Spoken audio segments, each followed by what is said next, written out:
할머니, 엘리베이터 타지 말고 빨리 도망쳐요. 뭐라고? 갑자기 그게 무슨 소리니? 타지 말라니? 말할 수 없어요. 그럼 할머니도 위험해져요. 그러니까 빨리 도망치세요. 엘리베이터 문이 열린 순간 7살 옆집 꼬마가 겁에 질린 목소리로 제 귓가에 속삭였어요. 그리고는 제 손을 잡고 아파트 현관 쪽으로 사정없이 뛰기 시작했습니다. 영문도 모른 채 따라 뛰다가 이유를 알게 되었을 땐 너무 늦어버린 후였습니다. 이미 돌이킬 수 없는 위험한 싸움에 휘말리고 있었기 때문이었죠. 안녕하세요. 저는 69된 이정순이라고 해요. 5년 전 남편은 먼저 세상을 떠났는데 다행히 같은 아파트 다른 동에 사는 아들 내외 덕에 외로움을 견디며 살고 있었습니다. 그리고 가끔 손주들을 봐주는 것이 제 소박한 일상이었죠. 그런데 저의 평온하고 소박한 일상에 예상치 못한 실금이 가기 시작했습니다. 모든 것은 그날 옆집 아이의 외침으로부터 시작되었는데요. 지금 다시 겪는다면 절대 감당할 수 없을 것 같은 그때의 이야기 한번 들려봐 드려도 될까요? 그날도 평소와 다를 바 없는 오후였습니다. 마침 김치가 똑 떨어져 새로 담그려고 상가마트에서 장을 보고 돌아오던 길이었어요.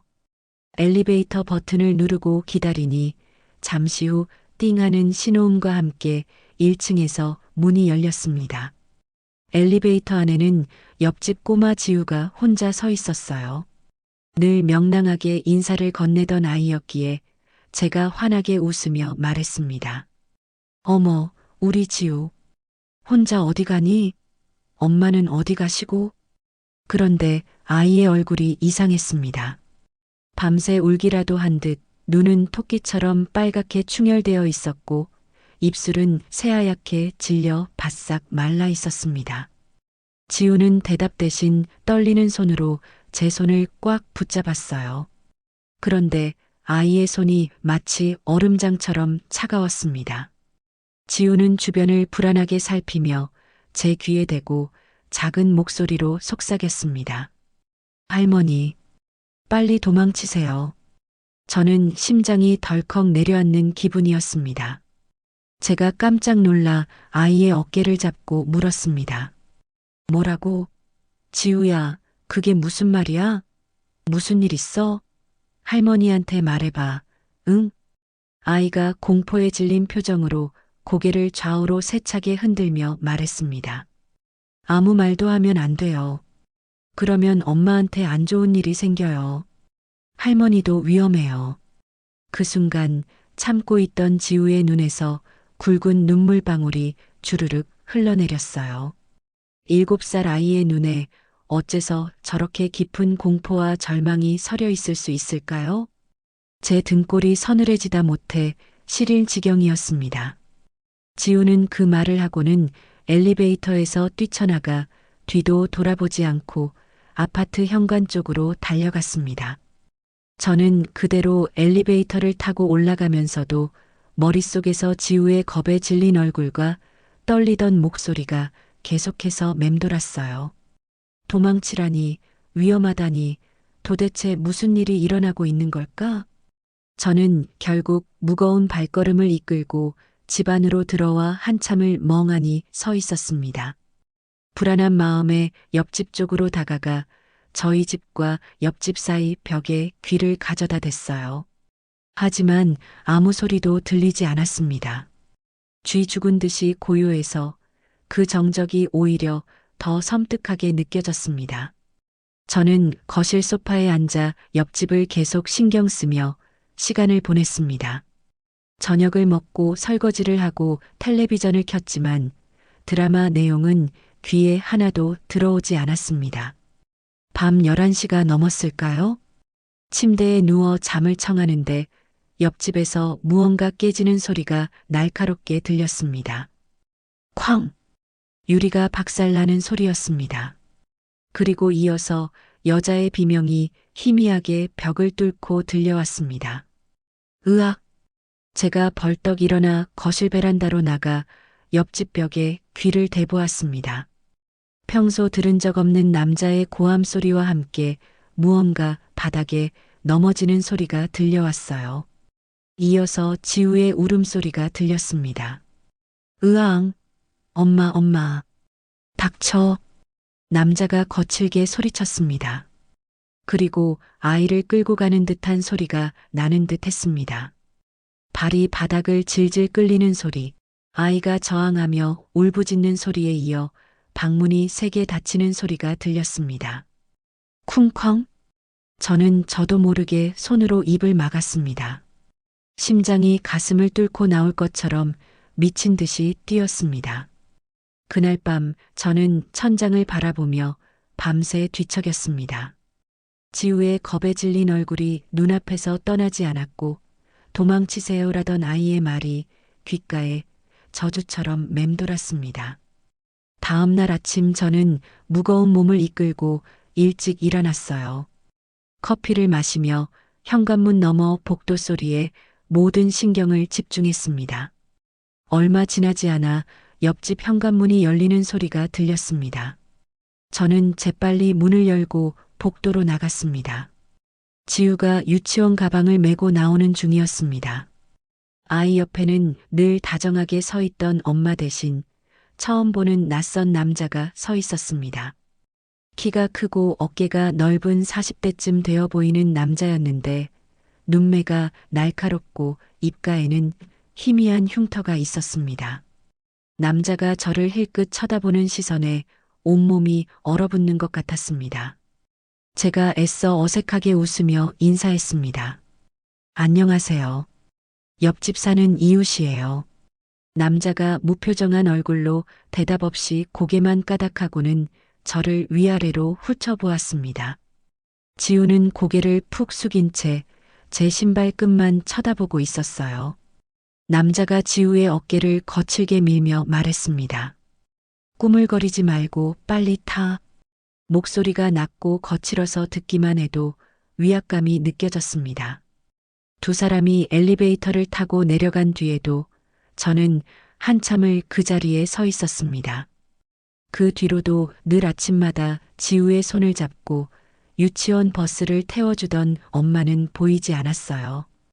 대신 그 험상궂은 남자가 아침 저녁으로 제 집처럼 옆집을 드나들기 시작했습니다.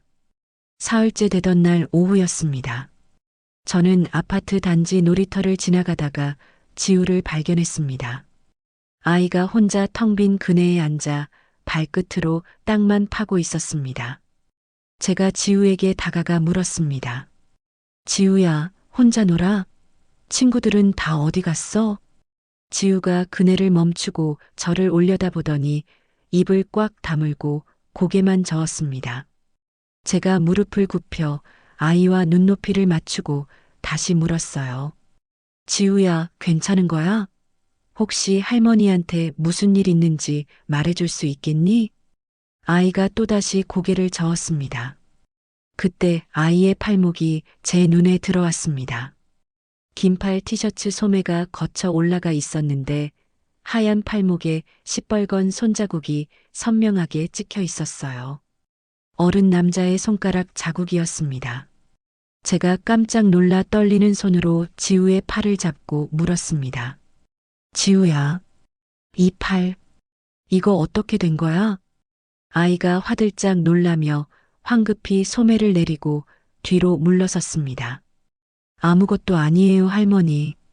그리고는 그네에서 뛰어내려 아파트 쪽으로 울먹이며 달려갔습니다.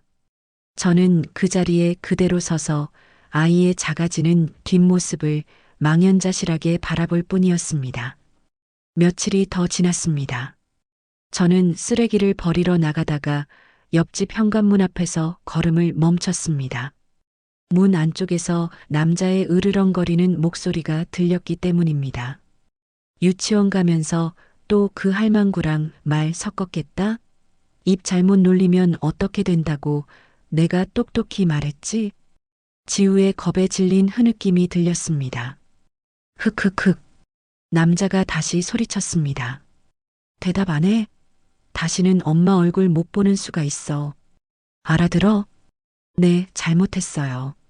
지우의 떨리는 목소리가 듣는 순간 저는 쓰레기 봉투를 든 채 그 자리에 얼어붙고 말았습니다. 바로 그때 옆집 현관문이 벌컥 열렸습니다. 그리고는 저를 보고 씩 웃더니 빈 택배 박스를 내놓고는 집 안으로 들어갔습니다.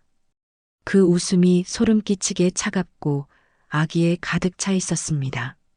저는 더 이상 참을 수가 없어 집으로 돌아와 갖고 나갔던 쓰레기 봉투를 바닥에 내동댕이 치고 핸드폰을 집었습니다.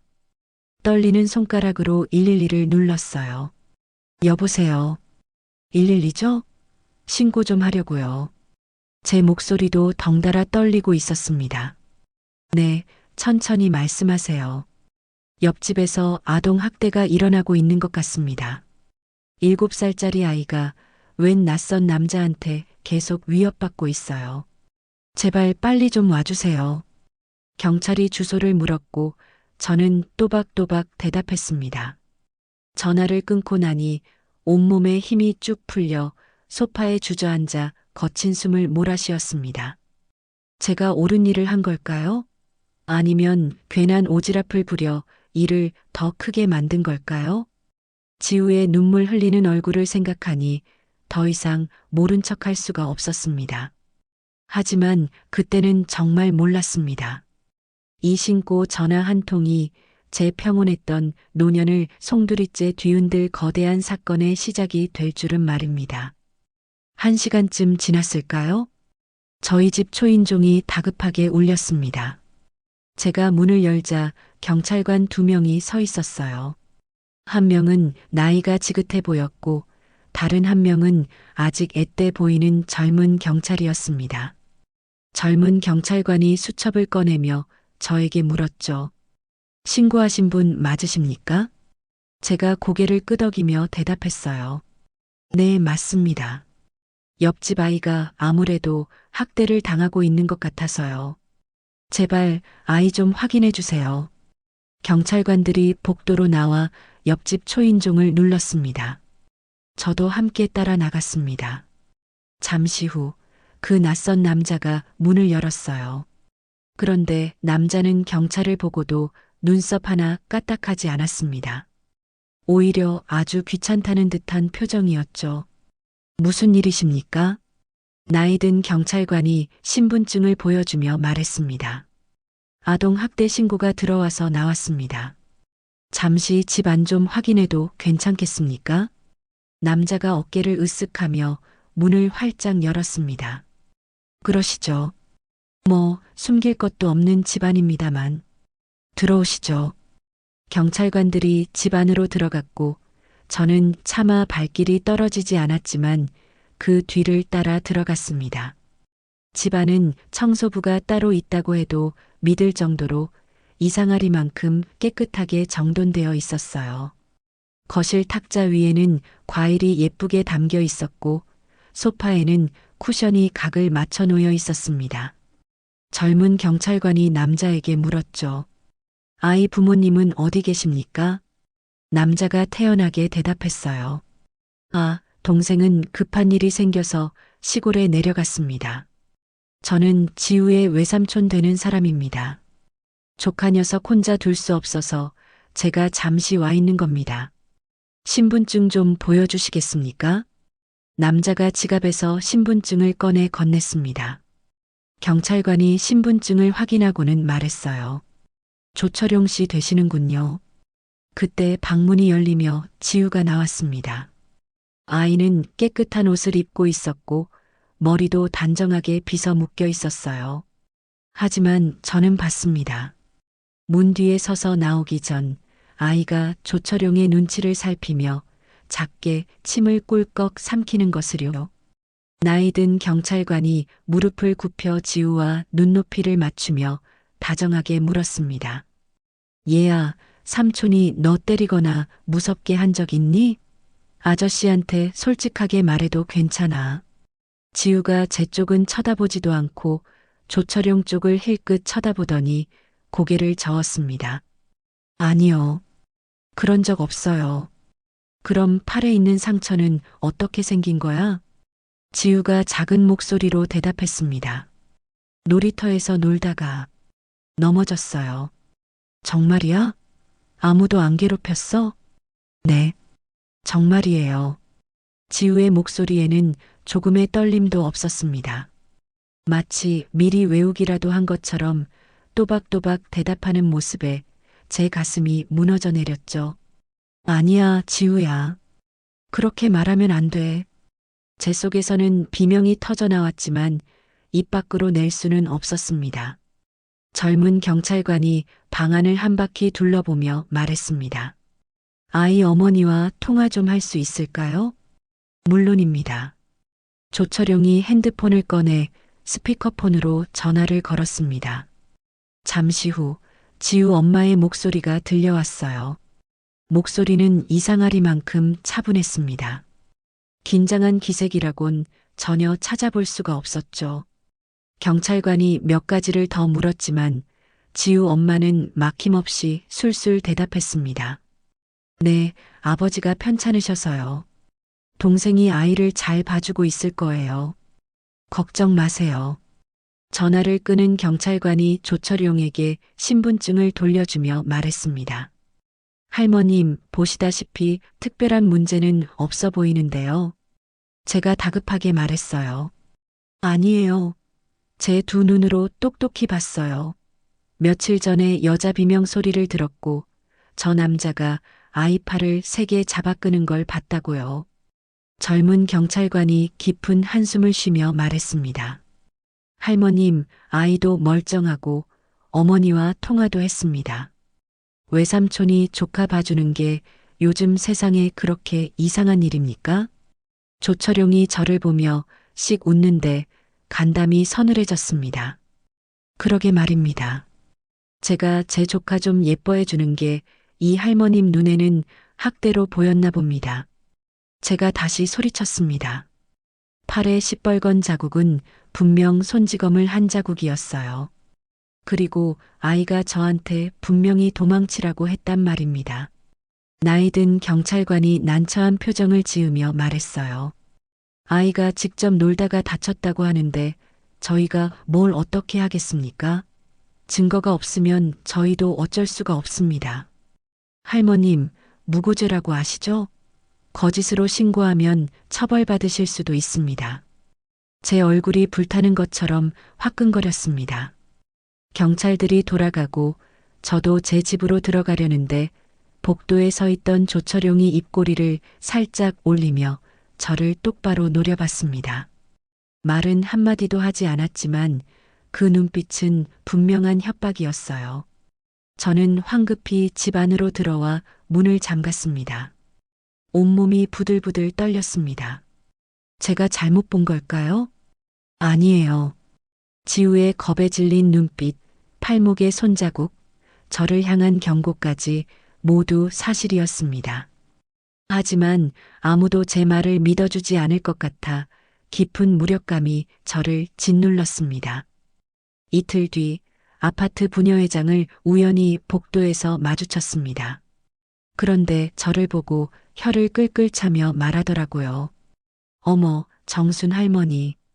옆집에 경찰을 부르셨다면서요?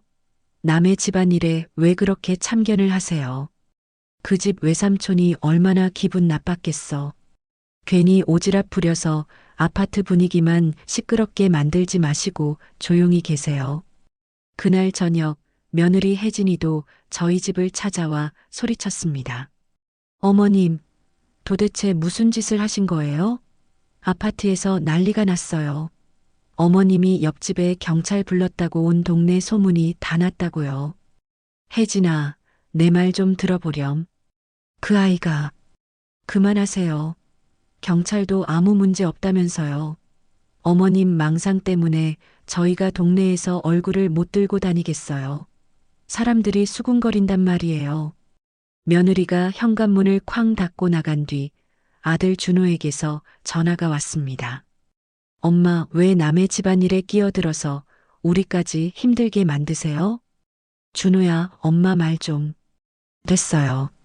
엄마, 앞으로는 다른 사람 일 참견하지 마시고 조용히 좀 지내세요. 아들은 제 말을 들으려고도 하지 않고 전화를 끊어버렸습니다. 다음 날부터 저는 아파트의 투명인간이 되었습니다. 이웃들은 저를 벌레 보듯 피했고 등 뒤에서는 수군거리는 소리가 들려왔죠. 철저히 고립된 채 혼자 집에 앉아 창밖을 바라보는데 눈물이 주르륵 흘러내렸습니다. 내가 정말 잘못한 걸까? 그때 창밖 놀이터에 혼자 그네를 타는 지우의 작고 외로운 뒷모습이 보였습니다. 저는 흐르는 눈물을 닦으며 제 스스로에게 말했습니다. 아니야, 내가 잘못한 게 아니야. 모두가 저를 외면하고 손가락질해도 상관없었어요. 저는 저 아이를 외면할 수 없었습니다. 어떻게든 진실을 밝혀내야 했어요. 설령 이 싸움을 저 혼자 해야 하더라도 말입니다. 그 일이 있고 또 일주일이 지났습니다. 저는 잠을 제대로 잘 수가 없었어요. 밤마다 옆집에서 들려오는 희미한 소리에 모든 신경을 곤두세웠습니다. 때로는 조철용의 낮은 으르렁거림이, 때로는 무언가 바닥에 쿵 하고 떨어지는 소리가 벽을 타고 넘어왔죠.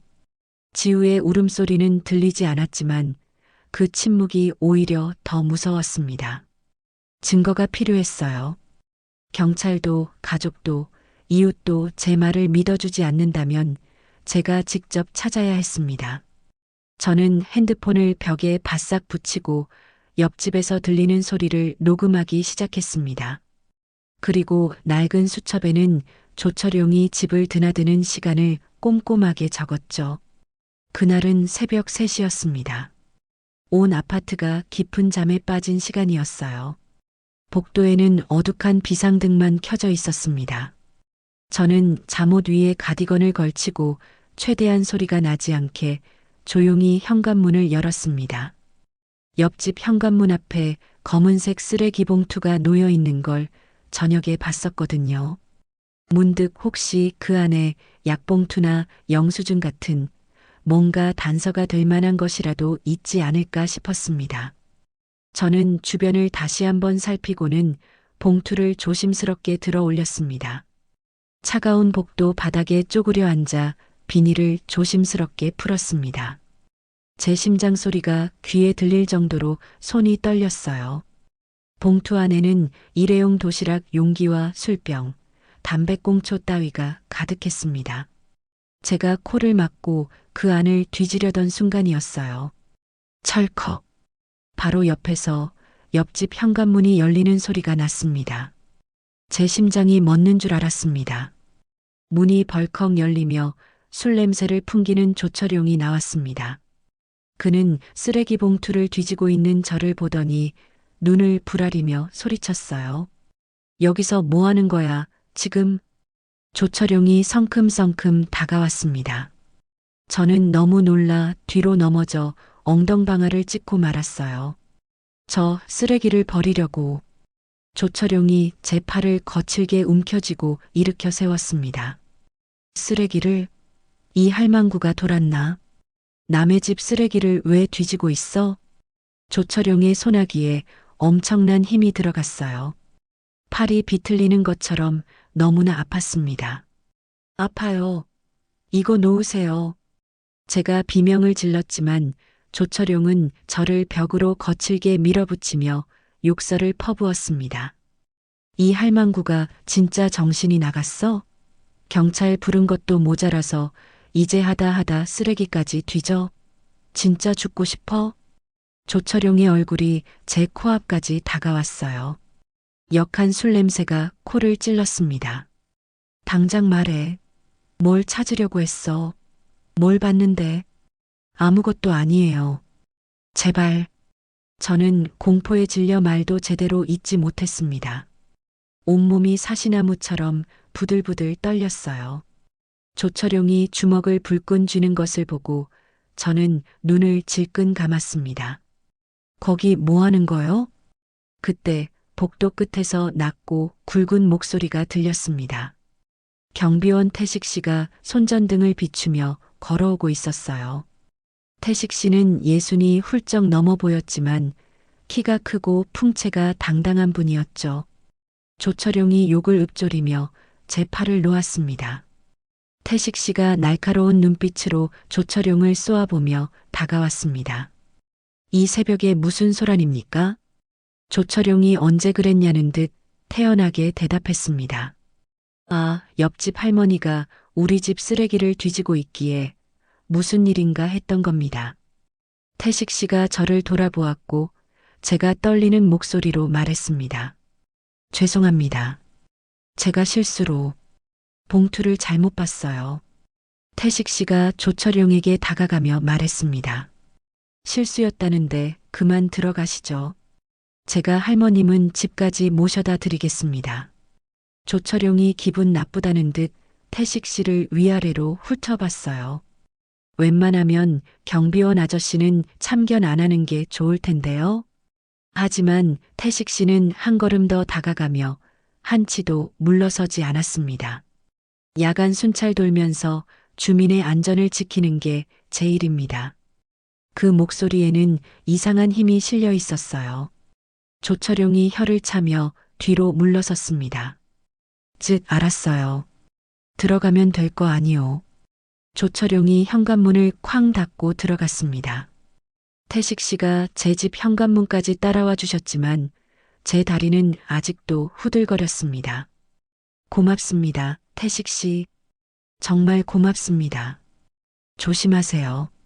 저런 사람은 상대하지 마시고요. 태식 씨가 돌아서려다 멈추고는 무언가 생각에 잠긴 표정으로 옆집 문을 쳐다봤습니다. 다음 날 아침 일찍 저는 경비실로 내려갔습니다. 제 가방에는 핸드폰과 그동안의 기록이 담긴 수첩이 들어 있었어요. 태식 씨에게 어젯밤 일은 단순한 실수가 아니었다는 걸 제발 제 이야기를 믿어달라고 말해야 했습니다. 태식 씨, 부탁이 있습니다. 저는 가방에서 핸드폰과 수첩을 꺼내 그에게 내밀었습니다. 녹음 파일을 들은 태식 씨의 표정이 굳어졌고 조철용의 출입 시간을 적은 수첩을 보더니 눈빛이 달라졌어요. 할머님, 대체 왜 이런 걸 모으고 계십니까? 저는 제 과거 이야기를 털어놓았습니다. 10년 전 남의 집안일이라며 외면했던 옆집의 가정폭력, 그리고 뒤늦게 찾아온 죄책감에 대해서요.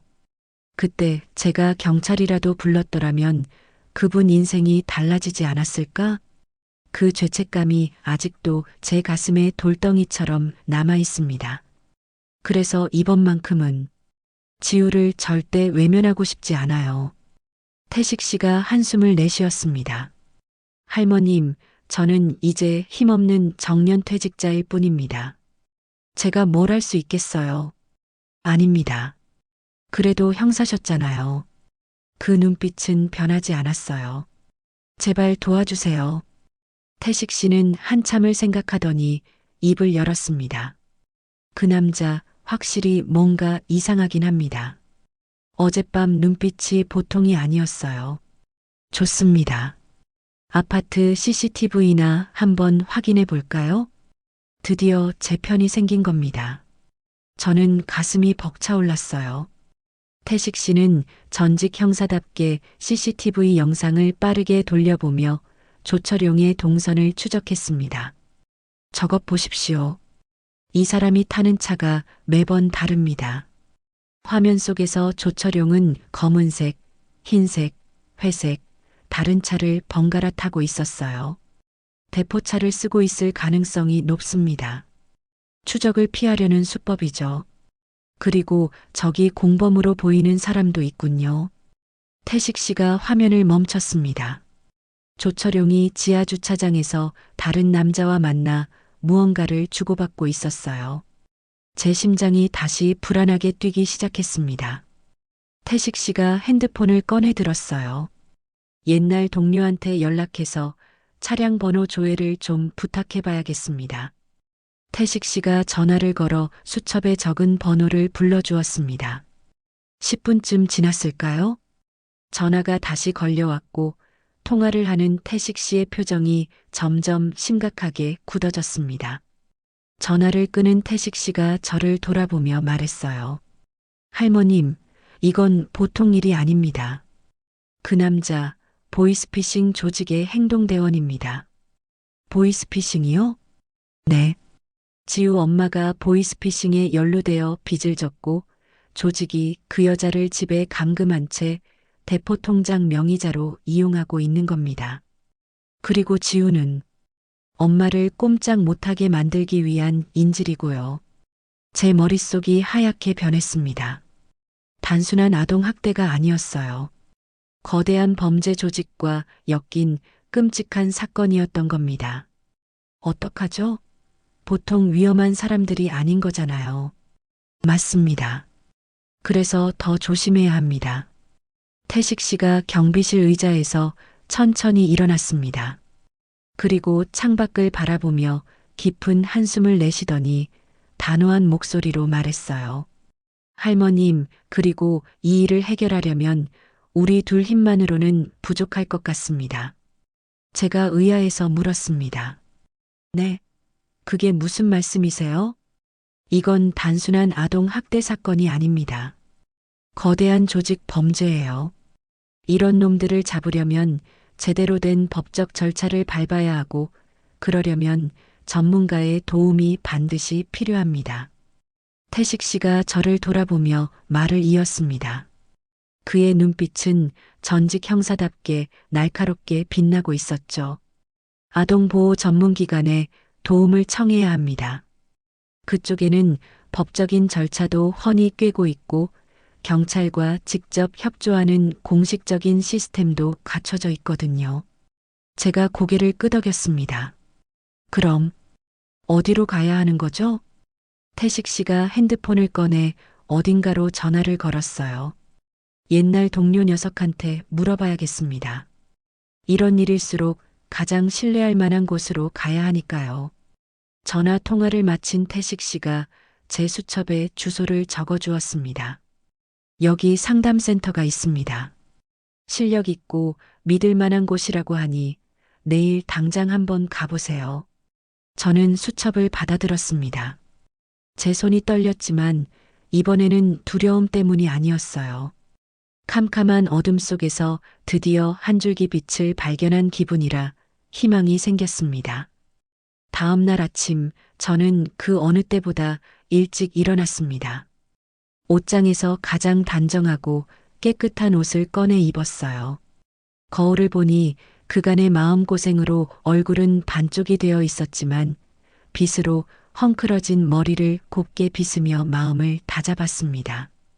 지하철을 타고 1시간을 달려 도착한 상담센터는 조용한 주택가에 자리한 아담한 2층짜리 건물이었습니다. 입구에는 아동보호 전문기관이라는 간판이 따뜻한 글씨체로 붙어 있었어요. 제가 문을 열고 들어가자 깨끗한 대기실에서 젊은 직원이 일어나 저를 반갑게 맞아주었습니다. 어서 오세요, 할머님. 무엇을 도와드릴까요? 상담 좀 받고 싶어서 왔습니다. 네, 잘 오셨어요. 이쪽으로 오세요. 젊은 직원이 저를 작은 상담실로 안내했습니다. 벽에는 아이들이 그린 해맑은 그림들이 붙어 있어 포근한 느낌이 드는 방이었어요. 잠시 후 다른 여자분이 들어와 인사를 건넸습니다. 제 이름은 서미연입니다. 여기서 사회복지사로 일하고 있어요. 30대 초반쯤 되어 보이는 안경을 쓴 얼굴이 아주 차분하고 신뢰감이 갔습니다. 편하게 생각하시고 천천히 말씀해 주세요. 무슨 일이 있으셨어요? 저는 숨을 깊이 들이쉬고 이야기를 시작했습니다. 지우를 처음 만난 날부터 지금까지 일어난 모든 일을 남김없이 털어놓았어요. 경찰에 신고했지만 무시당했던 일, 가족들에게조차 외면당했던 서러움, 태식 씨와의 만남, 그리고 마침내 알게 된 보이스피싱 조직이라는 끔찍한 사실까지 전부 말입니다. 미연은 제 이야기를 한마디도 끊지 않고 끝까지 들어주었어요. 중간중간 무언가를 메모하며 진지한 표정으로 고개를 끄덕였습니다. 제가 이야기를 마치자 미연이 따뜻한 목소리로 입을 열었습니다. 할머님께서 정말 용기 있는 일을 하셨네요. 저는 그저 아이가 눈에 밟혀서 아니에요. 대부분의 사람들은 외면합니다. 할머님처럼 이렇게까지 끝까지 포기하지 않는 분은 정말 드물어요. 미연의 그 한마디에 그동안 꾹꾹 눌러왔던 서름이 터져 나오는지 눈물이 핑 돌았습니다. 그동안 아무도 제 마음을 알아주지 않았으니까요. 미연이 수첩을 펼쳐 보이며 전문적인 어조로 설명하기 시작했습니다. 일단 상황이 생각보다 훨씬 심각합니다. 단순 아동학대를 넘어 불법 감금, 그리고 조직 범죄까지 연루되어 있으니까요. 그런데 경찰은 증거가 없다고 꿈쩍도 안 하던데요. 맞아요. 경찰을 다시 움직이게 하려면 누구도 반박할 수 없는 결정적인 증거가 필요합니다. 미연이 펜으로 종이에 그림을 그리며 말했어요. 지금 지우 어머님은 감금되어 본인이 직접 도움을 요청할 수 없는 상황이죠. 법적으로는 피해자 본인이 외부에 보내는 신호가 가장 중요합니다. 직접 쓴 메모라든지 누군가에게 몰래 보낸 메시지 같은 것 말이에요. 제가 절망적인 표정을 짓자 미연이 말을 이었습니다. 방법이 없는 건 아니에요. 아이를 통하는 방법이 있습니다. 지우를요? 네. 아이가 엄마의 상황을 그림으로 표현하거나 말로 전달한다면 그건 역시 아주 중요한 증거가 될 수 있습니다. 그러기 위해서는 아이와 먼저 신뢰관계를 쌓으셔야 해요. 천천히 조급해하지 마시고요. 아이가 할머님께 마음을 열면 자연스럽게 모든 것을 이야기할 겁니다. 미연이 작은 가방에서 새 스케치북과 크레파스를 꺼냈습니다. 이걸 아이한테 선물로 주세요. 그림을 그리는 건 아이들에게 가장 자연스럽고 솔직한 표현 방법이거든요. 제가 스케치북을 받아들었습니다. 이제 뭘 해야 할지 길이 보이는 것 같았어요. 다음 날 아침부터 저는 계획을 실행했습니다. 8시 30분, 지우가 유치원 버스를 타러 나오는 시간이었습니다. 저는 아파트 정문 앞 벤치에 앉아 아이를 기다렸어요. 제 손에는 김이 모락모락 나는 제가 직접 만든 꿀 송편이 담긴 작은 봉지가 들려 있었습니다. 지우가 조철용과 함께 나왔습니다. 조철용은 아이를 버스 정류장에 세워두고는 저쪽 구석으로 가 담배를 피웠어요. 저는 천천히 지우에게 다가갔습니다. 지우야, 안녕? 지우가 저를 보더니 화들짝 놀라며 한 걸음 뒤로 물러섰습니다.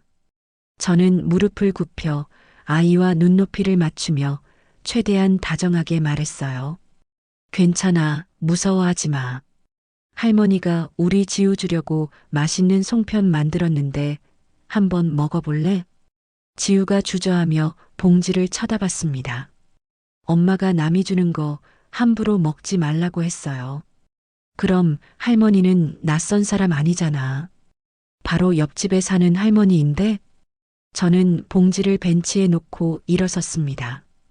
그럼 여기 놔둘 테니까. 먹고 싶으면 먹으렴. 저는 멀찌감치 떨어져 섰습니다. 잠시 후 지우가 주변을 살피더니 슬금슬금 다가가 봉지를 들었어요. 그리고 작은 손으로 송편 하나를 꺼내 입에 넣었습니다. 아이의 얼굴에 환한 미소가 번졌어요. 맛있어요.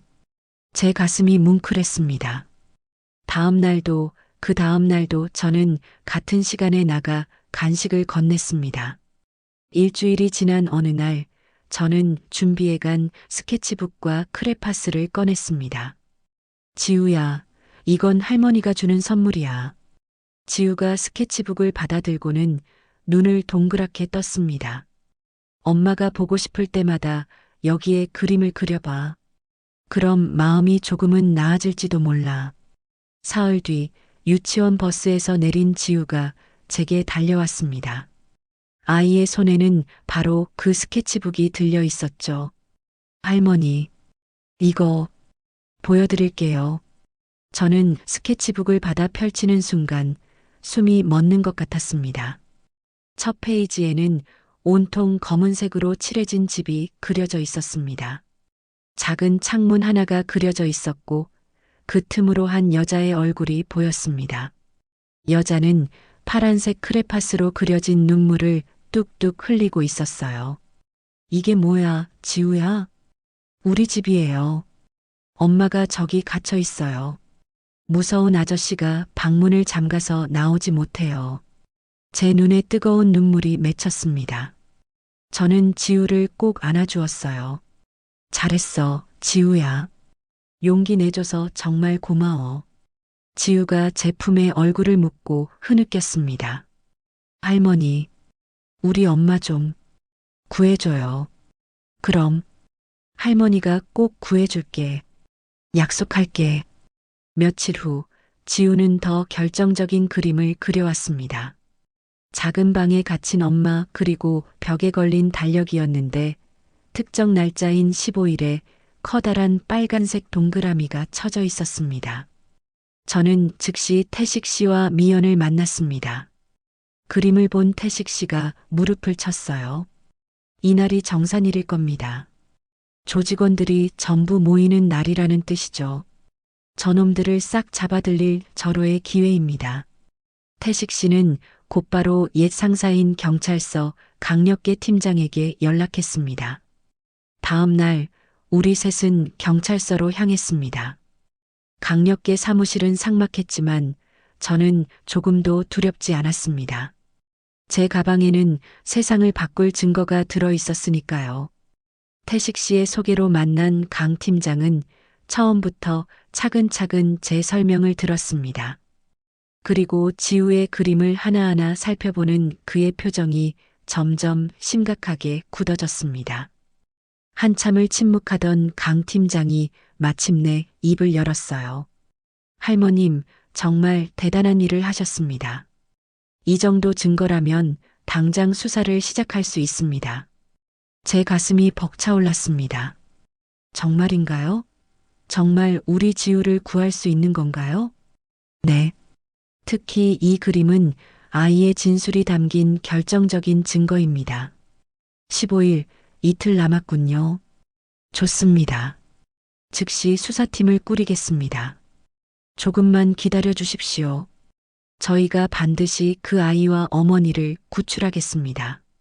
저는 강 팀장이 내민 손을 꼭 잡았습니다. 눈물이 뺨을 타고 흘러내렸어요.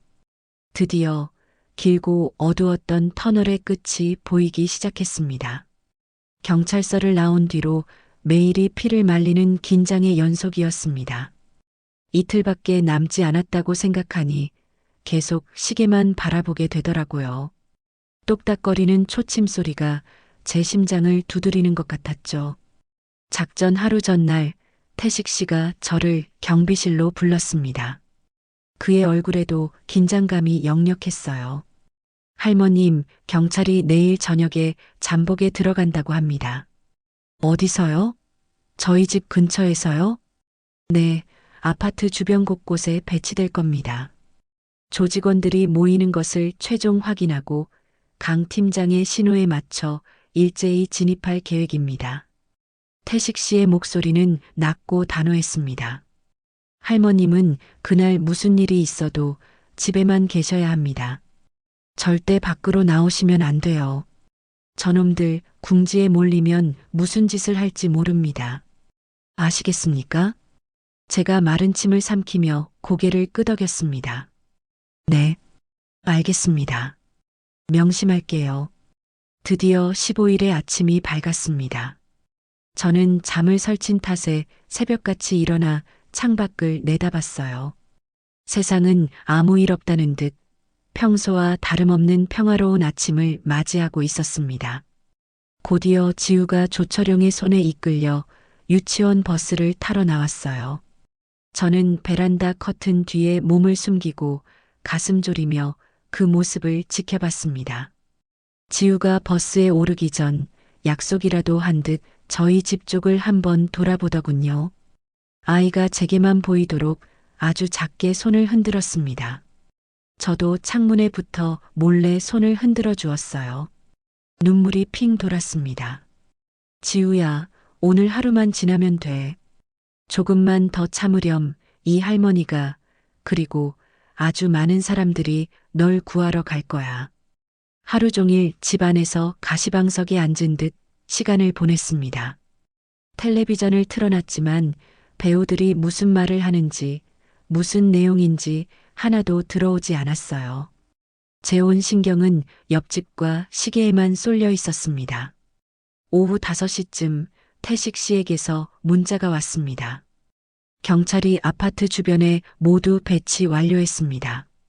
할머님은 이제부터 절대 나오지 마십시오. 저는 떨리는 손으로 답장을 보냈어요. 네, 알겠습니다. 부디 조심하세요. 저녁 6시 지우가 유치원에서 돌아왔습니다. 조철용이 아이를 데리고 집으로 들어가는 것을 확인하고 저는 베란다로 나가 옆집에 귀를 기울였어요. 폭풍 전야처럼 옆집은 조용했습니다. 7시가 넘어가자 옆집에서 부산스러운 인기척이 들리기 시작했어요. 여러 남자의 발소리가 들리고 웅성거리는 목소리가 벽을 타고 넘어왔습니다. 8시쯤 되자 자기들만의 잔치라도 벌이는 듯 술판이 벌어졌습니다. 시끄러운 웃음소리와 욕설이 뒤섞여 들려왔어요. 저는 거실 소파에 앉아 두 무릎을 꼭 껴안았습니다. 제 심장이 쿵쾅쿵쾅, 귀에까지 그 소리가 울리는 것 같았습니다. 그리고 밤 9시 30분쯤이었을까요? 갑자기 복도에서 여러 사람이 뛰어가는 요란한 발소리가 들렸어요. 경찰이다. 문 열어.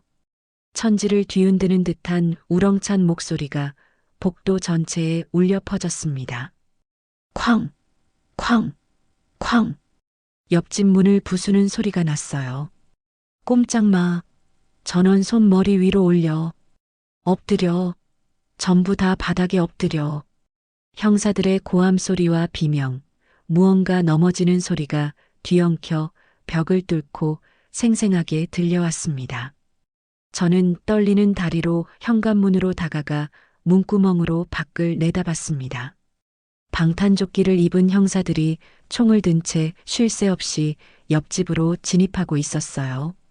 거실에 5명 확보했습니다. 안방하고 작은 방 즉시 수색해. 작은 방에 감금된 여자 1명 있습니다. 구급차 불러. 무전기 소리가 긴박하게 복도를 울렸습니다. 잠시 후 옆집에서 남자들이 줄줄이 끌려 나왔습니다. 모두 손에 수갑이 채워져 있었죠.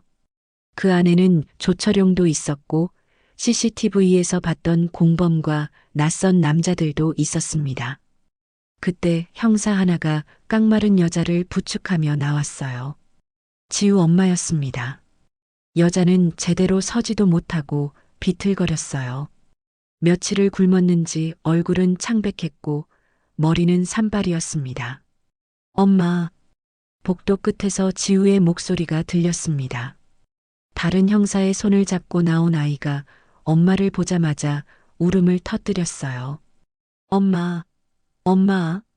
지우 엄마가 그 자리에 주저앉으며 아이를 품에 끌어안았습니다. 지우야, 엄마가 미안해. 정말 미안해. 두 사람은 복도 한가운데서 서로를 부둥켜 안고 한참을 오열했어요. 저는 문구멍으로 그 모습을 보며 소리 없이 눈물을 흘렸습니다. 강 팀장이 복도로 나와서 주변을 정리하다가 저희 집 문 쪽을 보더군요. 저는 조심스럽게 문을 열고 밖으로 나갔습니다. 강 팀장이 저를 보더니 다가와 제 앞에서 허리를 깊이 숙였습니다. 할머님, 정말 고맙습니다. 할머님 덕분에 보이스피싱 조직원 5명을 현장에서 모두 검거했습니다. 제가 손사래를 쳤어요. 아닙니다. 제가 한 일이 뭐가 있다고. 아닙니다. 할머님의 용기와 끈기가 아니었더라면 이 사건은 영원히 묻혔을 겁니다. 이 가족을 구하신 건 바로 할머님이십니다. 그때 지우 엄마가 형사의 부축을 받으며 일어섰습니다. 저를 보더니 비틀거리며 다가와 제 손을 잡았어요. 할머니, 고맙습니다. 정말 고맙습니다. 앙상한 뼈만 남은 지우 엄마의 손이 차갑게 떨리고 있었습니다. 제가 그 손을 꼭 맞잡아 주었습니다. 지우 엄마, 이제 괜찮아요. 다 끝났어요. 정말 고생 많으셨어요. 구급차가 도착하고 지우 엄마는 들것에 실려 내려갔습니다. 지우는 엄마 손을 꼭 잡고 그 뒤를 따랐어요. 저는 복도 창문으로 구급차의 빨간 불빛이 어둠 속으로 완전히 사라질 때까지 한참을 서 있었습니다. 이틀 뒤 지역 신문에 용감한 시민의 기지로 보이스피싱 조직 일망타진이라는 제목의 작은 기사가 실렸습니다. 제 이름은 나오지 않았지만 60대 노인의 끈질긴 신고라고 적혀 있었죠. 아파트에서는 그 노인이 저라는 소문이 금세 퍼졌습니다. 저를 외면하던 이웃들은 이제 엘리베이터에서 저를 만나면 먼저 고개를 숙여 인사했습니다.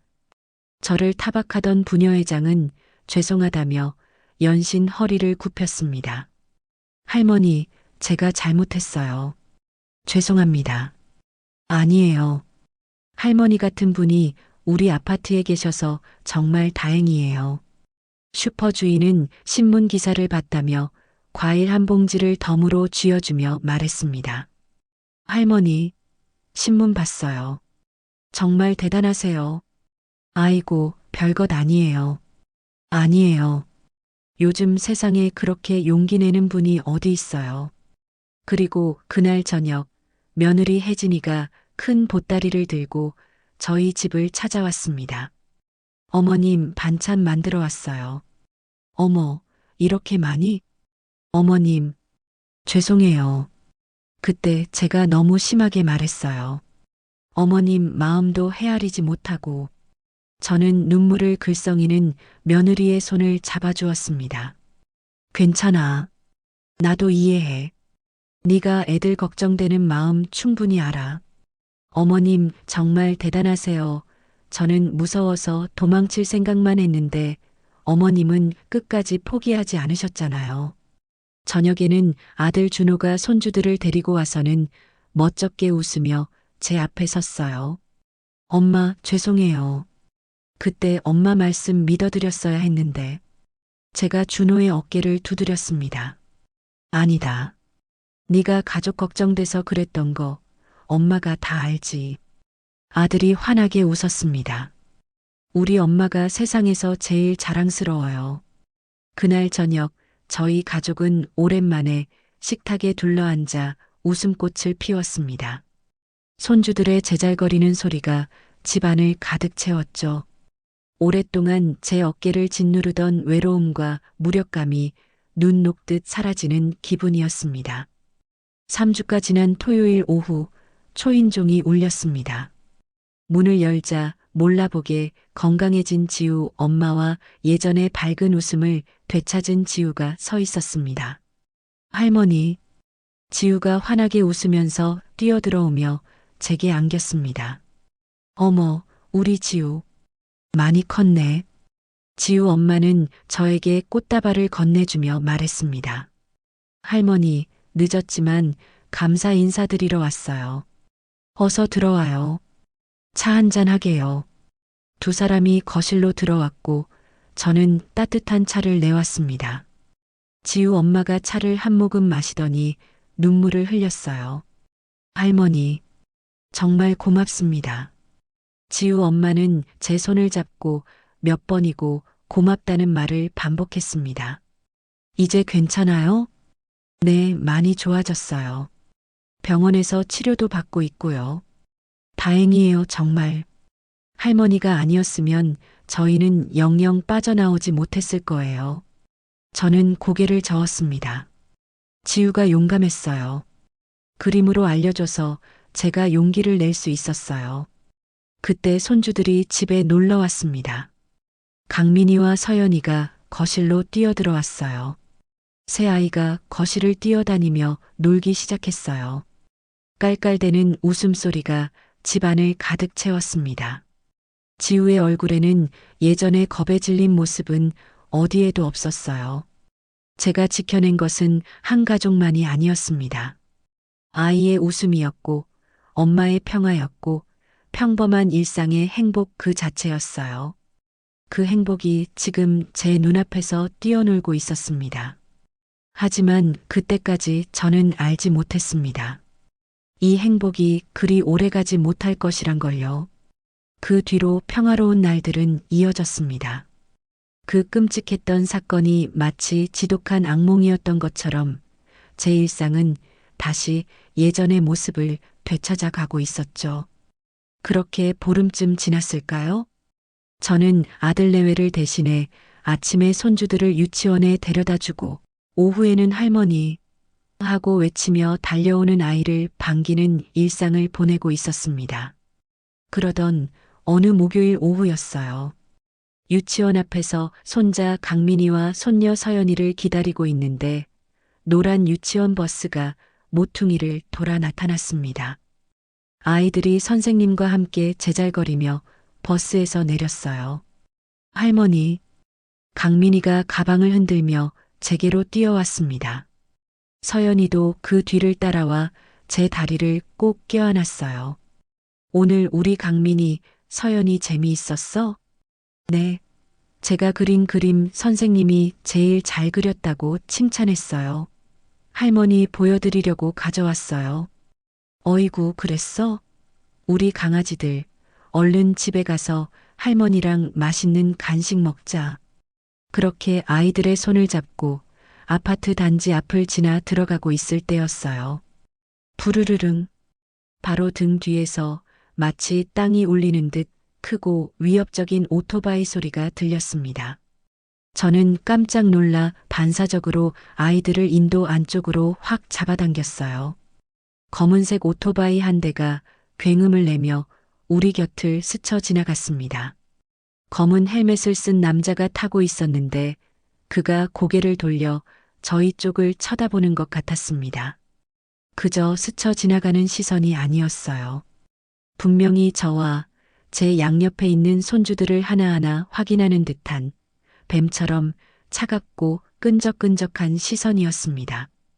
오토바이는 이내 빠른 속도로 골목을 빠져나갔지만 제 등에는 식은땀이 흘렀습니다. 이상한 느낌이 들었습니다. 심장이 차갑게 식으며 등골이 서늘해졌어요. 왜일까요? 그냥 지나가는 오토바이였을 뿐인데 말입니다. 저는 아이들의 손을 더욱 꼭 잡았습니다. 할머니, 아파요. 강민이가 말하는 소리에 정신을 차렸어요. 어이구, 미안하다. 할머니가 잠깐 다른 생각을 했네. 집에 도착해 아이들이 간식을 먹은 후 며느리가 아이들을 데려가고 나서 저는 현관문을 잠그자마자 모든 문이란 문은 다 걸어 잠갔습니다. 불안한 마음에 집안을 계속 왔다 갔다 했어요. 저녁을 먹고 설거지를 마친 뒤였습니다. 거실에 앉아 텔레비전을 보고 있는데 밤 9시쯤 현관문 쪽에서 아주 작은 소리가 났습니다. 바스락. 마치 누군가 얇은 종이를 문틈으로 밀어넣는 소리였습니다. 저는 벌떡 일어나 현관으로 갔습니다. 문 아래 틈새로 작은 흰 봉투 하나가 끼워져 있었어요. 저는 떨리는 손으로 그 봉투를 집어들었고 봉투를 뜯자 안에서 사진 한 장이 나왔습니다. 손주들이 오늘 낮에 놀이터에서 놀고 있는 사진이었어요.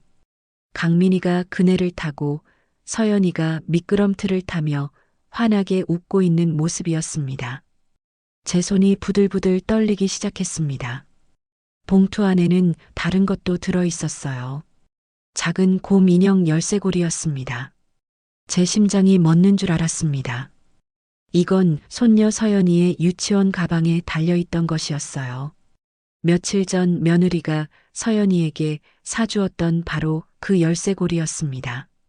아이의 가방에서 이걸 직접 떼어냈다는 뜻입니다. 제 손녀에게 물리적으로 접근했다는 소름 끼치는 증거였어요. 그리고 마지막으로 쪽지가 하나 나왔습니다. 거칠게 접힌 종이를 펼치자 검은색 매직으로 삐뚤빼뚤하게 쓴 글씨가 눈에 들어왔습니다. 재판에서 주둥이 잘못 놀리면 다음은 네 손주 새끼들이다. 저는 그 자리에 주저앉고 말았습니다. 온몸에 힘이 풀리면서 다리가 후들거렸어요. 체포된 조직원들의 배후가 아직 남아 있었던 겁니다.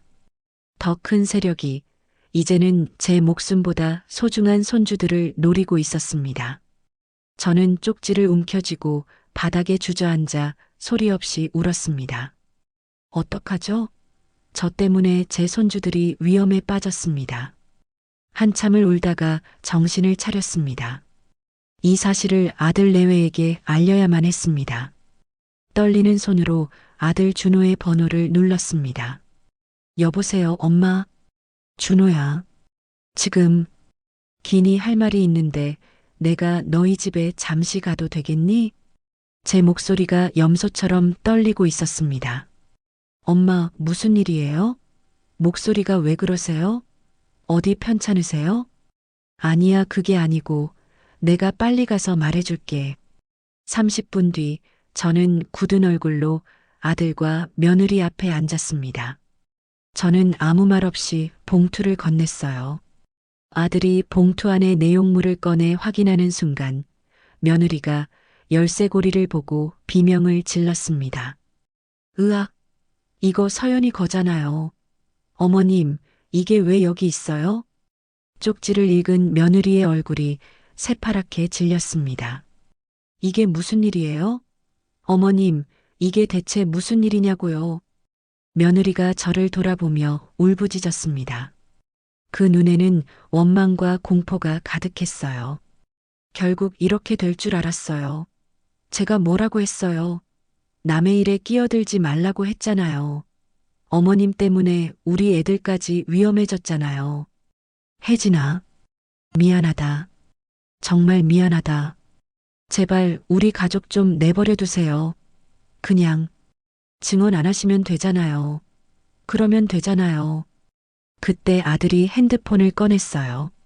엄마, 당장 이사 가야겠어요. 뭐? 여기 있으면 위험해요. 알고 지내는 부동산에 연락할게요. 아들이 전화를 걸기 시작했습니다. 그 사이에 며느리는 아이들 방으로 달려가서 자고 있는 강민이와 서연이를 깨웠습니다.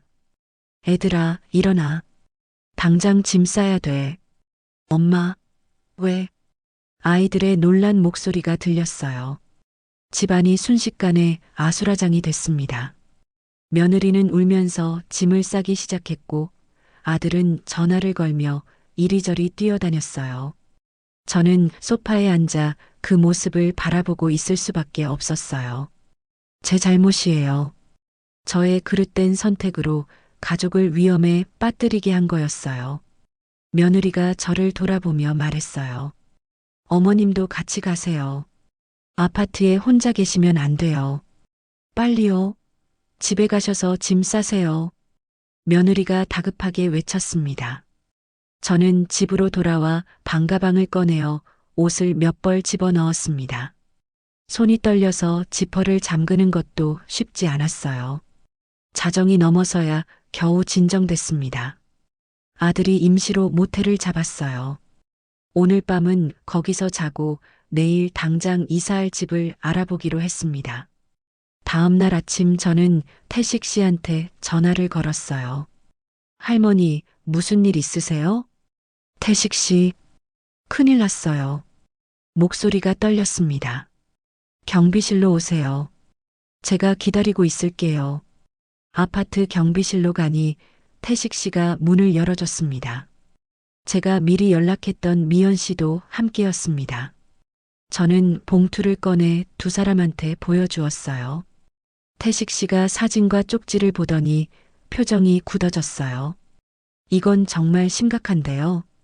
미연이 열쇠고리를 집어들었습니다. 손주분 거예요? 네. 저희 둘째 손녀 가방에 달려있던 거예요.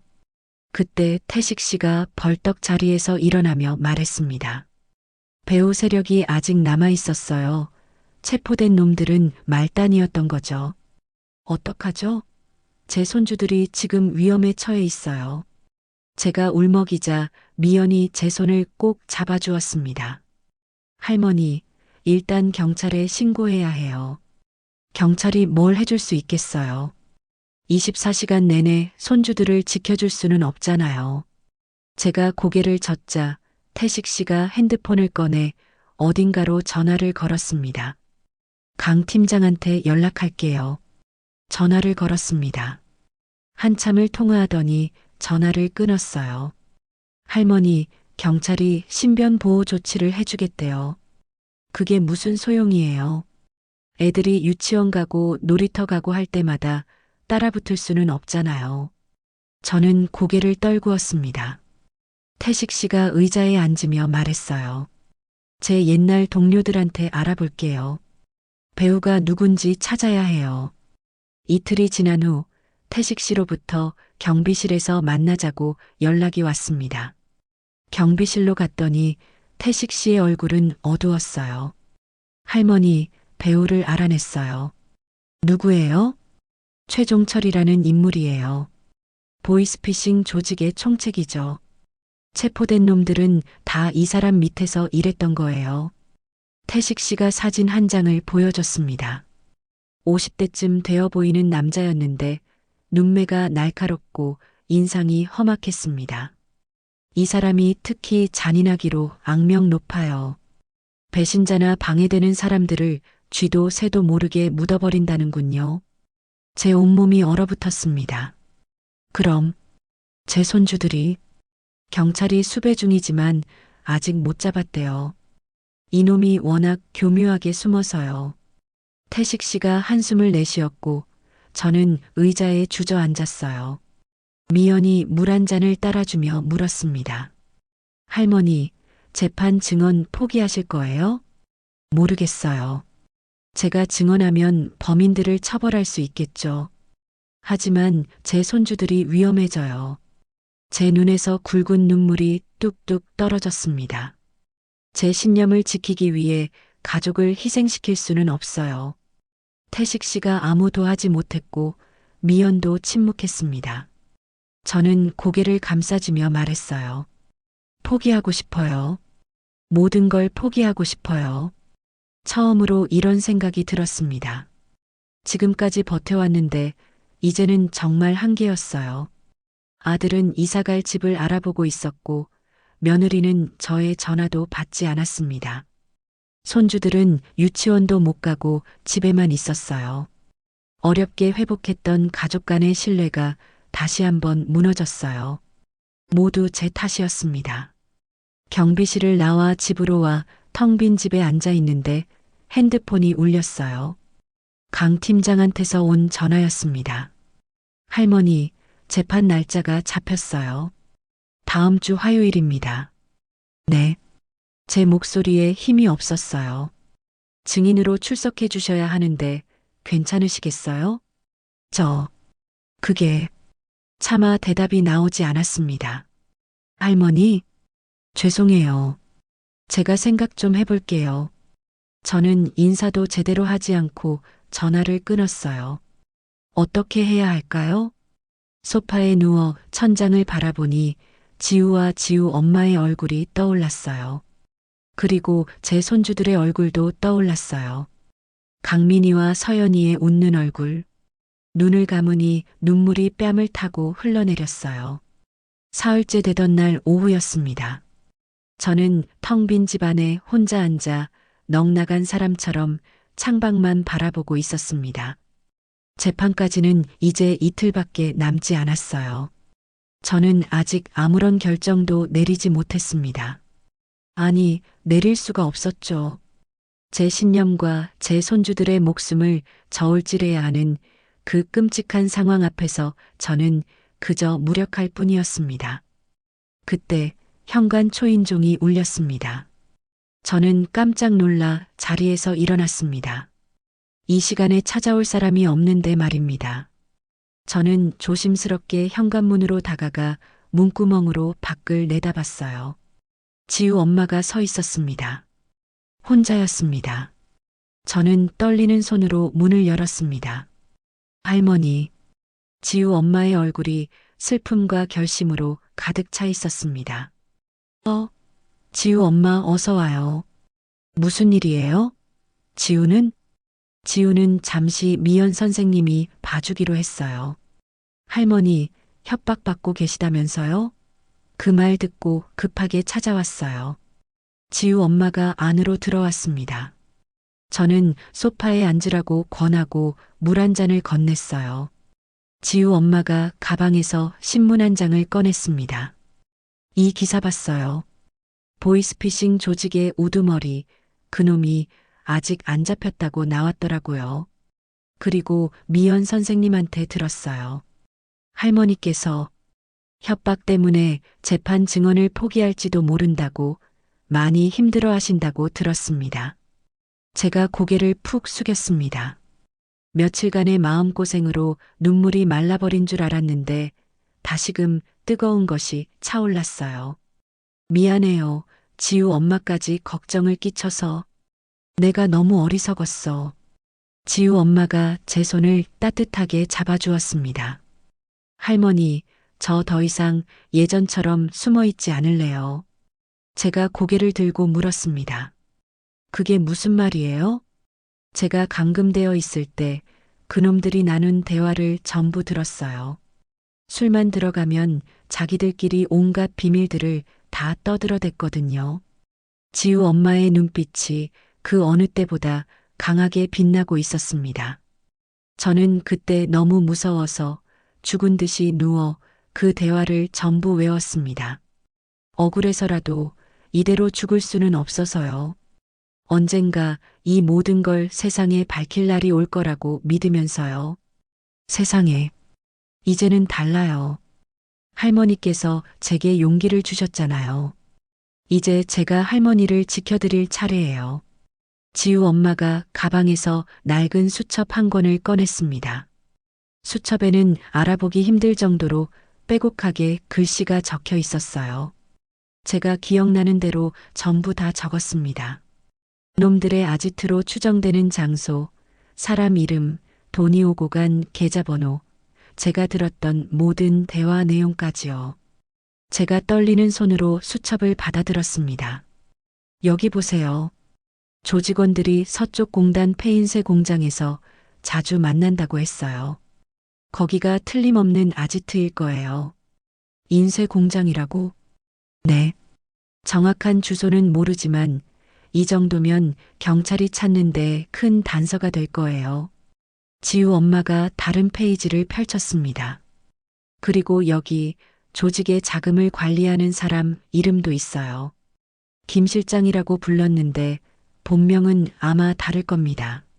하지만 인상착의까지 전부 적어두었으니 이걸 경찰한테 주면 도움이 될 거예요. 특히 그 우두머리 최종철을 잡는데 결정적인 증거가 될 거예요. 지우 엄마가 제 손을 꼭 잡았습니다. 그 작은 손에서 믿을 수 없을 만큼 강한 힘이 느껴졌습니다. 할머니, 저 할머니한테 받은 도움, 목숨 빚을 갚고 싶어요. 이번에는 제가 나서서 싸울래요. 절대 할머니 혼자 위험에 빠지도록 두지 않을 거예요. 지우 엄마의 굳은 의지에 제 가슴이 뜨거워졌습니다.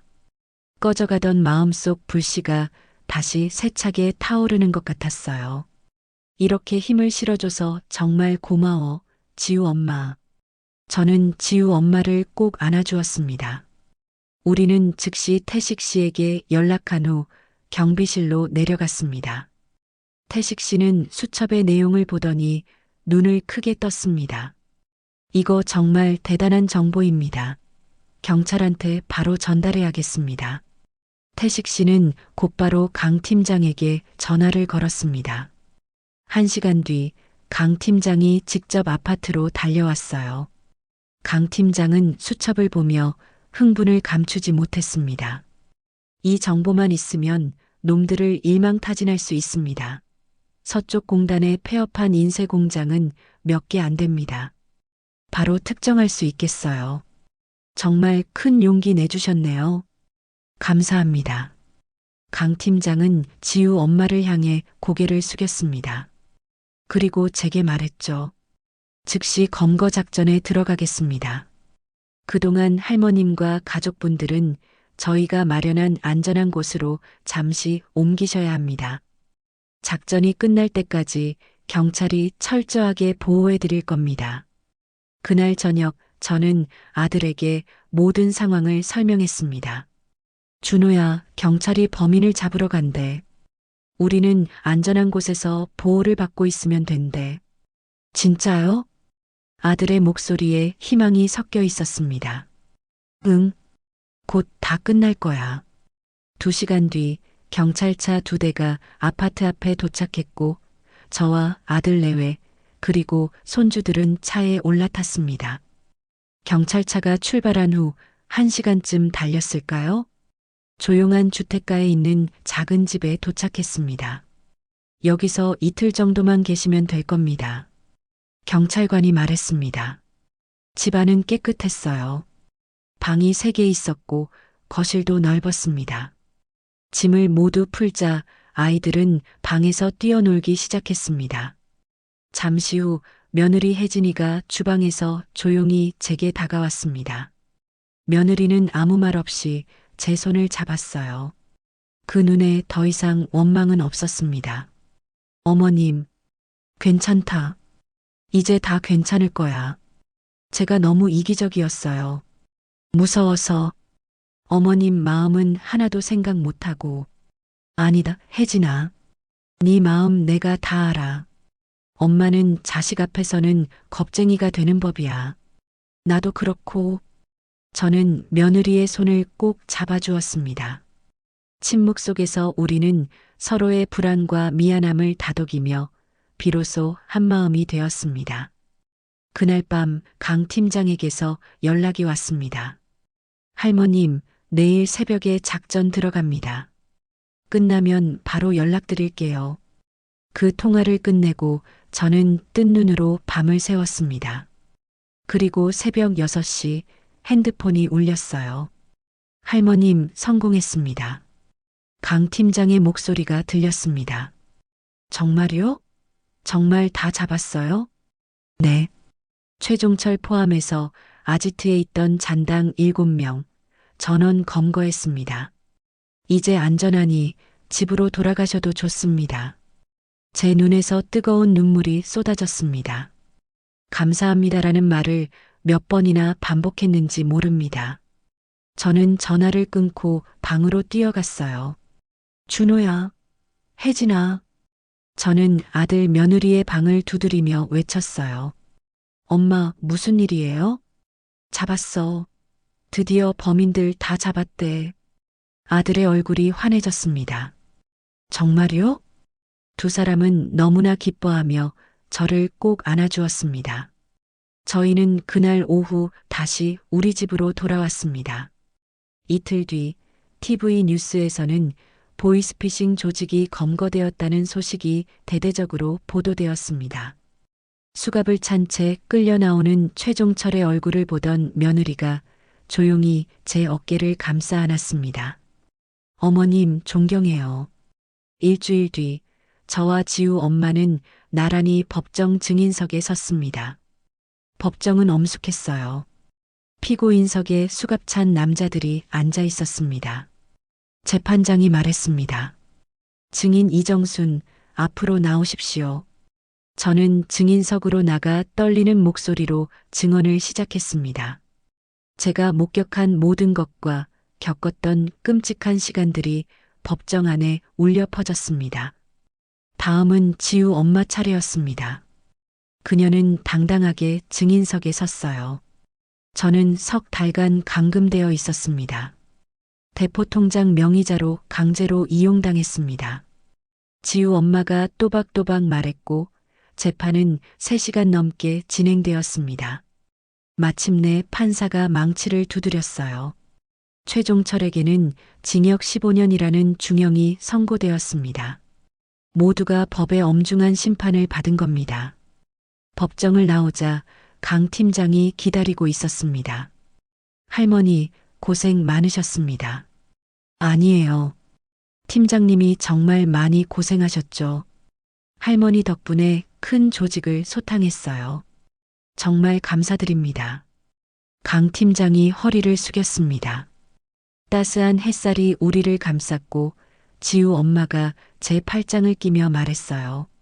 할머니, 이제 정말 다 끝났어요. 그래요. 이제 정말 다 끝난 것 같네요. 저는 맑고 푸른 하늘을 올려다봤습니다. 마침내 모든 위협이 사라지고 우리 가족에게 진정한 평화가 찾아왔습니다.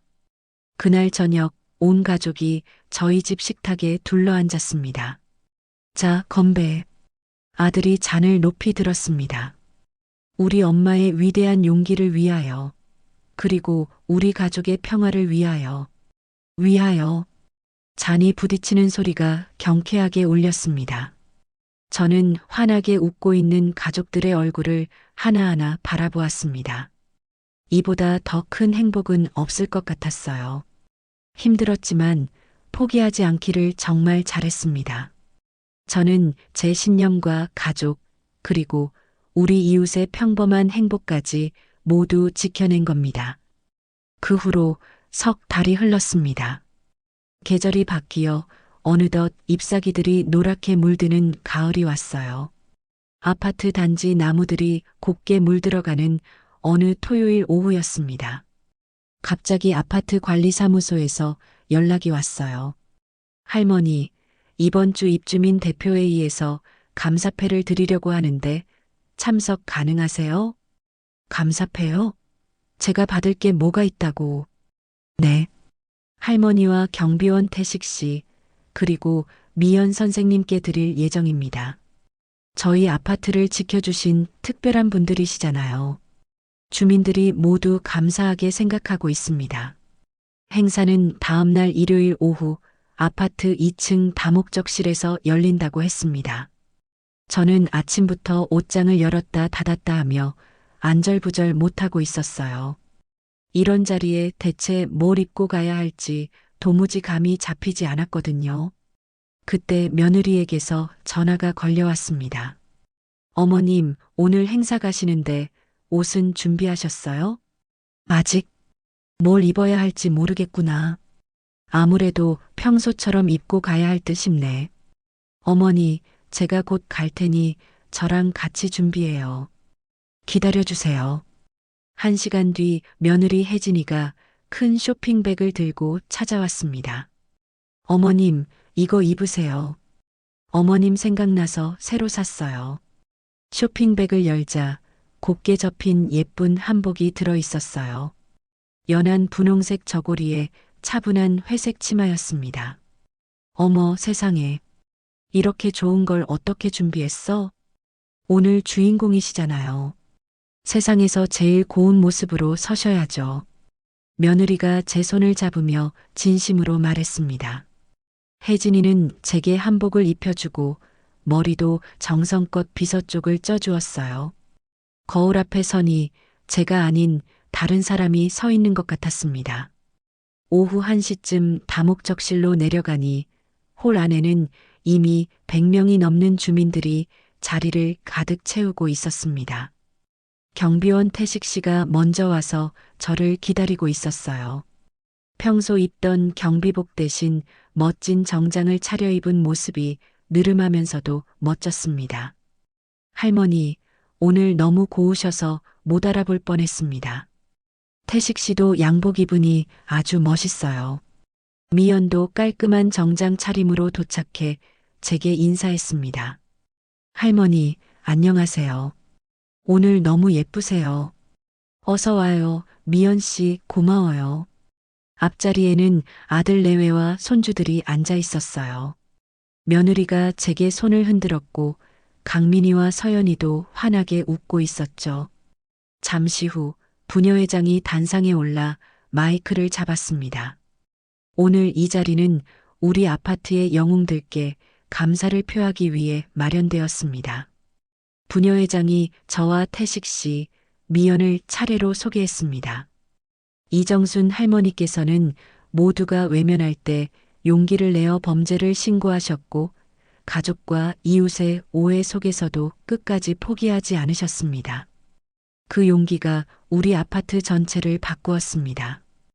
홀 안에서 우레와 같은 박수 소리가 터져 나왔습니다. 박태식 경비원님은 전문성을 발휘해 수사를 도우셨고 서미연 사회복지사님은 전문적인 조언으로 사건 해결에 큰 도움을 주셨습니다. 이 세 분 덕분에 우리 아파트에서 큰 범죄 조직이 소탕됐고 한 가족의 생명을 구할 수 있었습니다. 박수가 더 커졌어요. 부녀회장이 저를 쳐다보며 말했어요. 이정순 할머니, 앞으로 나와주시겠습니까? 저는 떨리는 다리로 단상에 올라갔습니다. 태식 씨와 미연도 제 뒤를 따라 올라왔어요. 아파트 관리소장님이 제게 묵직한 감사패를 건네주었습니다. 감사패에는 정의로운 시민, 이정순님이라는 글귀가 새겨져 있었어요. 그 글자를 보는 순간 그동안의 서름과 고생이 눈 녹듯 사라지며 눈시울이 뜨거워졌습니다. 홀 안의 모든 사람들이 일어나 기립박수를 쳤어요. 저는 객석을 둘러보았습니다. 엘리베이터에서 저를 외면하던 아주머니도 뒤에서 수군거리던 이웃들도 모두 진심 어린 미소로 박수를 보내고 있었어요. 아들은 엄지를 치켜 세웠고 며느리는 손수건으로 눈물을 닦고 있었죠. 그때 홀 뒤편 문이 열리더니 지우와 지우 엄마가 큰 꽃다발을 들고 들어왔습니다. 지우가 단상을 향해 힘차게 달려왔어요. 할머니, 아이가 제 품에 와락 안기며 꽃다발을 건넸습니다. 저는 꽃다발을 받아들고 지우를 꼭 안아주었어요. 지우 엄마도 단상으로 올라와 저를 안았습니다. 할머니, 축하드려요. 그리고 정말 고맙습니다. 부녀회장이 다시 마이크를 잡고 제게 소감을 부탁했습니다. 저는 마이크 앞에 서서 떨리는 목소리로 입을 열었어요. 저는 특별한 사람이 아닙니다. 그저 평범한 할머니일 뿐이에요. 하지만 제 이웃인 어린아이가 고통받고 있는 걸 외면할 수는 없었습니다. 그저 주변을 조금만 더 관심 있게 둘러보면 되는 아주 작은 일이었습니다. 제가 지켜낸 것은 대단한 것이 아닙니다. 제가 용기를 낼 수 있게끔 저 어린아이가 힘이 되어 주었습니다. 저는 이 아이가 맘 편히 웃을 수 있는 세상을 되찾은 것만으로 정말 감사하게 생각합니다. 뜻깊은 자리를 만들어주신 모든 분께 정말 감사드립니다. 박수가 다시 터져 나왔어요. 행사가 끝나고 사람들이 제게 다가와 악수를 청하고 사진을 찍자고 했습니다. 집으로 돌아와 감사패를 거실벽 가장 잘 보이는 곳에 걸었습니다. 저는 더 이상 외롭거나 무력하지 않았어요. 제 가족과 이웃을 지켜낸 이 공동체의 당당한 일원이었습니다. 1년이 흘렀습니다. 어느덧 이듬해 가을이 되었어요. 저는 손주들과 함께 아파트 공원에서 여유로운 오후를 보내고 있었습니다. 그때 옆동으로 새로 이사온 젊은 부부가 아이와 함께 지나가다 아이가 놓친 공이 대굴대굴 굴러 제 발밑으로 왔어요. 저는 웃으며 공을 주어 아이에게 건넸습니다. 아이 엄마가 다가와 고개를 숙였어요. 죄송합니다. 애가 장난치다가. 괜찮아요. 아이가 참 귀엽네요. 아이 엄마가 주변을 둘러보며 말했습니다. 여기 참 좋네요. 이사 오기 전에 걱정했는데 이웃분들이 다들 좋으셔서 살기 좋은 것 같아요. 전에 살던 곳에서는 층간소음 때문에 매일같이 싸웠거든요. 사람이 무서워서 아이를 놀이터에 내보내기도 겁이 났어요. 저는 놀이터에서 새로 온 아이와 스스럼 없이 어울려 노는 손주들을 바라보며 미소 지었습니다. 조금만 서로 이해하면 살만한 세상인데 마음의 여유가 없을 때가 많은 것 같아요. 서로 한 발짝씩만 양보하면서 살면 화내고 싸울 일은 없더라고요. 이제 아이들과 놀이터에서 맘껏 놀아보세요. 제가 따뜻하게 말하자 아이 엄마가 환하게 웃었습니다. 정말 고맙습니다. 마음이 놓이네요. 저는 다시 벤치에 앉아 평화로운 오후를 만끽했습니다. 저는 이제 그저 평범한 60대 주부가 아니었어요. 우리 동네를 지키는 따뜻한 이웃으로 살아가고 있었습니다. 순찰을 돌던 태식 씨가 저를 발견하고 손을 흔들었고 마트에서 장을 보고 돌아오던 지우와 지우 엄마도 제게 반갑게 인사를 건넸죠. 해가 서쪽으로 기울자 손주들이 제게 달려왔습니다. 할머니, 배고파요. 그래, 집에 가서 맛있는 간식 먹자. 손주들의 손을 잡고 집으로 걸어갔습니다. 아파트 단지를 걸으며 주변을 둘러봤어요. 아이들이 놀이터에서 웃고 떠들고 어르신들이 벤치에 앉아 이야기를 나누고 젊은 부부들이 산책하는 평화로운 풍경. 이 모든 평범한 일상이 얼마나 소중한지 이제는 압니다.